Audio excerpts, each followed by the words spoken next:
Infrared thermal imaging.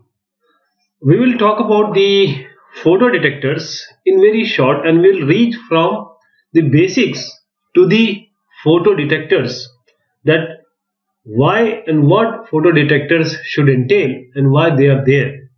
First of all, let me make it to you that water and sound waves, they transfer energy from one place to another. Okay, we are talking about electromagnetic waves right now. So they require medium through which to travel. They are mechanical waves, may it be water or sound waves. What about electromagnetic waves? Whenever certain electric charge gets accelerated, there is always an electromagnetic wave. There'll always be. Okay. So any matter is largely composed of electrically charged particles that are continuously in motion.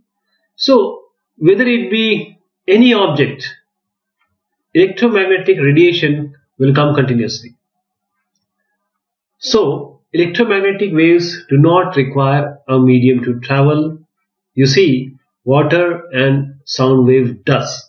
So they travel as vibrations in electrical and magnetic field. If I can show you that, this is how it can be explained, that you have electromagnetic waves with electric field here and perpendicular to the magnetic field, and this is the direction of the flow, right? You can use your left hand or left hand rule to find out the direction and the E and H. So the speed of electromagnetic waves is 3 into 10 to the power 8 meter per second. That means from sun to earth, it takes only 8 minutes for light to come. Like sunlight is also a type of electromagnetic waves. Now, in the light waves, the classical theory of light as a wave, how can we characterize it? We can characterize it using amplitude, the frequency and the wavelength, and in particular, the energy of wave is proportional to the intensity or energy is directly proportional to the amplitude square. You can see here, this is the wavelength, this is the amplitude, right? And the quantum theory describes light as a particle. We call it as a photon, having an energy which is given by E is equal to h nu or n. N is the frequency. We know C is equal to n lambda. C is the speed of light, n is the frequency, and lambda is the wavelength. So energy is given by hc by lambda. So now we have come upon the quantum theory, where we call light as a particle. That is why a light has a dual nature. It can be a wave or it can be a particle. On large scales, we can treat large number of photons as a wave. But when we come to the subatomic phenomena, we often deal with a single or less photon. In this case, light is treated as a particle. So the question is, so is light a wave or a particle? In these cases, or in our photo detection in thermal imaging, light is treated as a particle. And for explaining the operation of these photodetectors, we will employ the particle nature of the light. So before we go ahead with the photodetectors, the semiconductors are the basic building block of photodetectors. The band theory of solids, let me introduce it to you, that solids are crystalline in nature.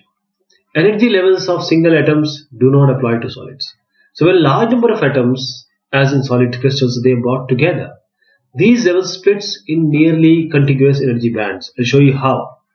So there may or may not be an energy gap between energy bands. Electrons occupy these bands based upon the energy they possess. This is one band, second band, like this. So depending upon the energy, if you're talking about an electron, it may jump to another band, it may jump to some other band, because if you energize the electron, it may go beyond certain, or it may cross certain energy gap.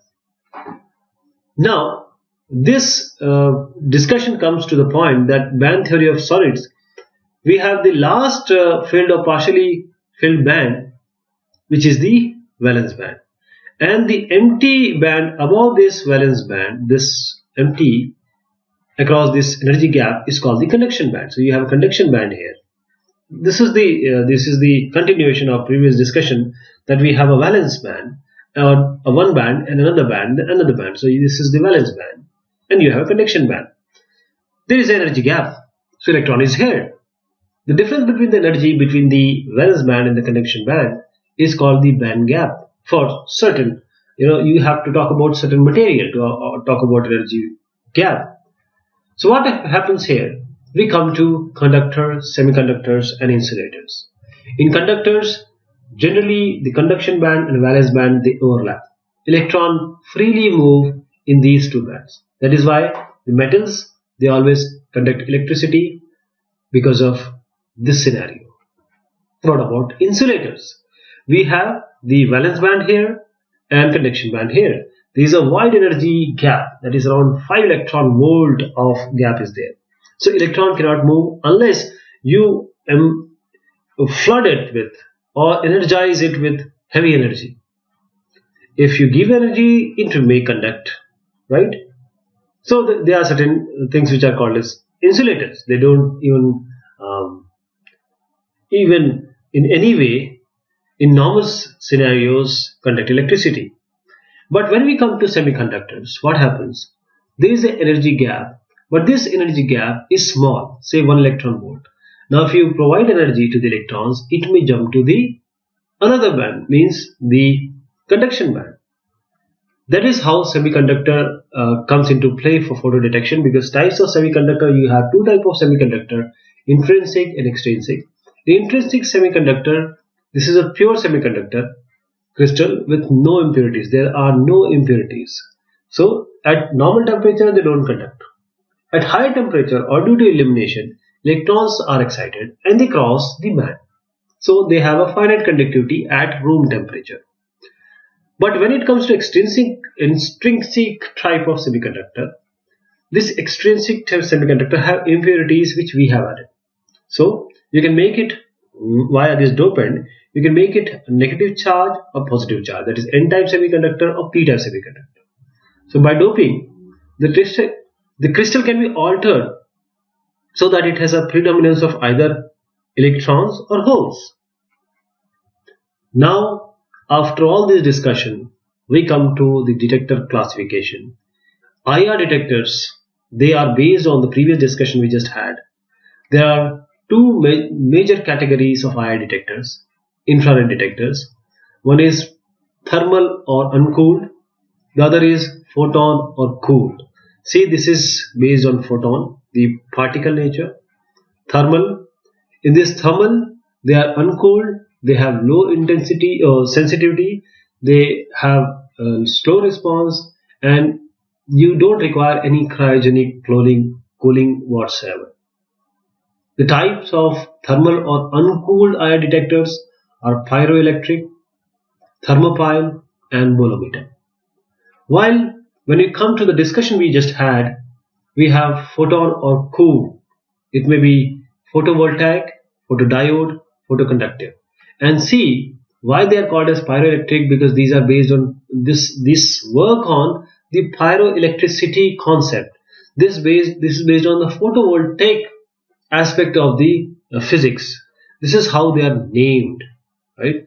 So the photon or cooled, because we are talking about this, they have high sensitivity, fast response, and they require cryogenic cooling. They are used in various civilian and other purposes. You can see that these, especially in the night conditions, well, there is no, in a flight, only the heat or the other photon is available, then it senses it, and this is how the images are being made. So we'll be talking about that in next discussion. So this is how we arrive at photo detectors and what concept is behind them. Thank you so much. Take care.